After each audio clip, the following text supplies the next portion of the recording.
Hey everybody, Animal Man here. Today we're going to make a really cool treat. We're going to make Biltong. Most people probably haven't heard of Biltong, and what it is, it's a traditional South African way of preserving meat. This is a way to preserve it without chemicals, without heat, or fan, or anything like that. This is, if you have the spices, you can do this in the bush. And this is exactly what they did going back historically.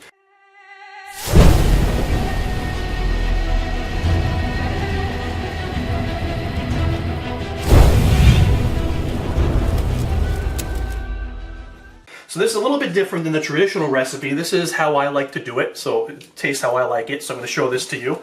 I've made a whole bunch of batches now, and aside from being quick and easy and preservative free and very natural and healthy for you, it can store the food for an amazingly long amount of time. How long? I mean, with jerky, beef jerky, if you can have it last a year, that's amazing. This can possibly last a decade or more, just in a Ziploc bag or something like that. That's how long this can last. So that's quite amazing. So for a prepper or somebody who hunts or something like that, this is a great way to preserve your meat if you have an excess of meat, or if you just need to store meat long term. All right, so we're gonna make our mixture of for our preservative and our spices. I'm gonna make it in this 1 gallon Ziploc bag. And here's what I do. First of all, we need about a 1/4 cup of the coriander. So I'm going to fill up this 1/4 cup with coriander here. A tablespoon of pepper.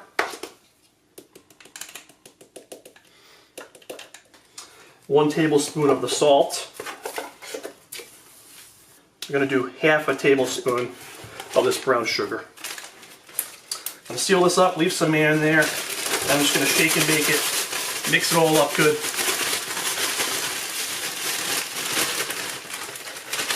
And that is our mixture, ready to go. All right, I'm gonna put that aside. Now we're gonna prepare our meat.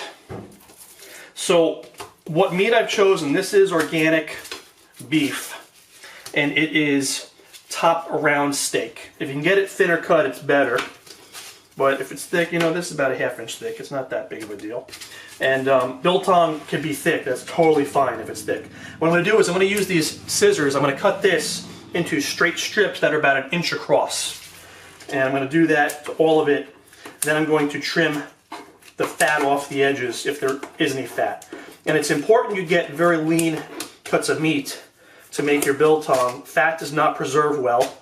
You don't want it to be rancid. So I look for the pieces with the least amount of fat on them. And if there is any fat on the edges or on the ends is where it'll usually be, and I always trim that off. Okay, so if you're a deer hunter and you have venison will be awesome for this because it's a very, very lean meat. Or if you have rabbit meat, any red meat you can use this method for. But if it's wild foods like a wild game meat, even better.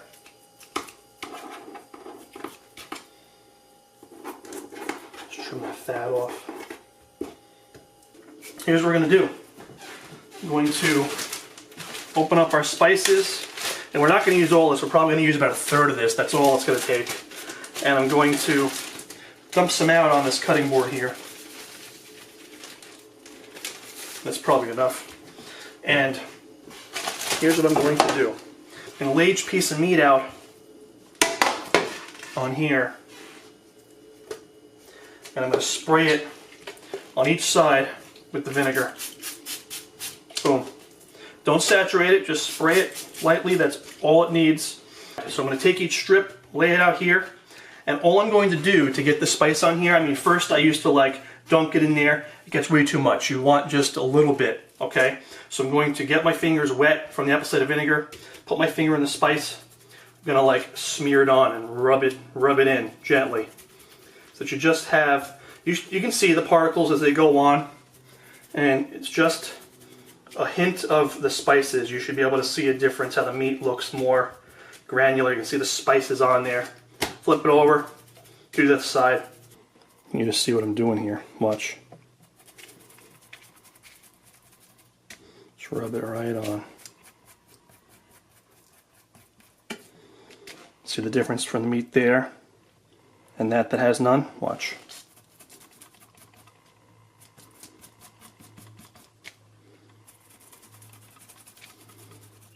So here's what we need now. We've got the meat all ready to be hung up. We need some string. This is just waxed cotton string from the hardware store. My Leatherman to cut it with. And I've got these dollar store safety pins. And the safety pins are the method I've concocted to hang this up. And I sort through here and I find the big ones and open them all up. I'm going to thread them onto this string. I'm going to hang the string somewhere up in my house. And you want this to be somewhere that's room temperature, if you can. You don't want it near a heater or over a heater. You don't want it in a sunny window.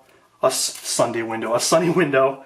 You don't want it near a door where people are going in and out. You want it somewhere that's like out of the way, no drafts. You want this to dry slowly on its own.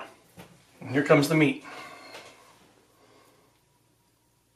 Just hang it right on there.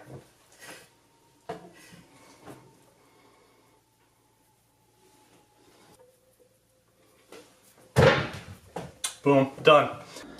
All right, it's been 3 days, you guys. They're nice and dry.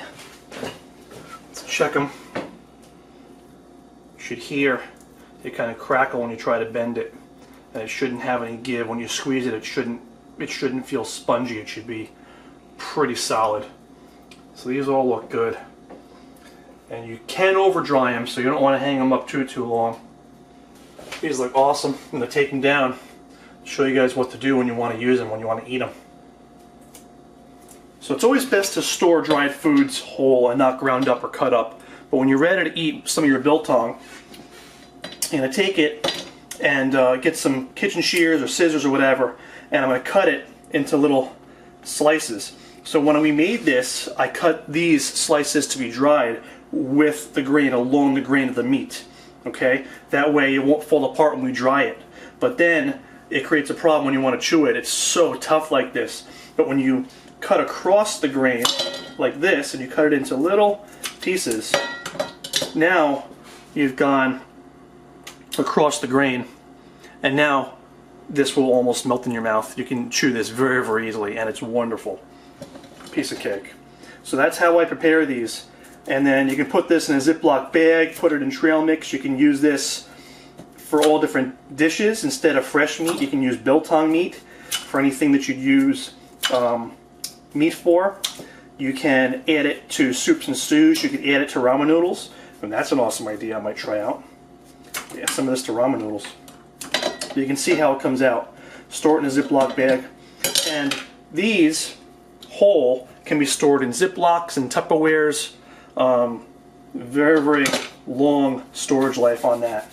So hope you guys enjoyed this. Have some fun with it. Take care, guys.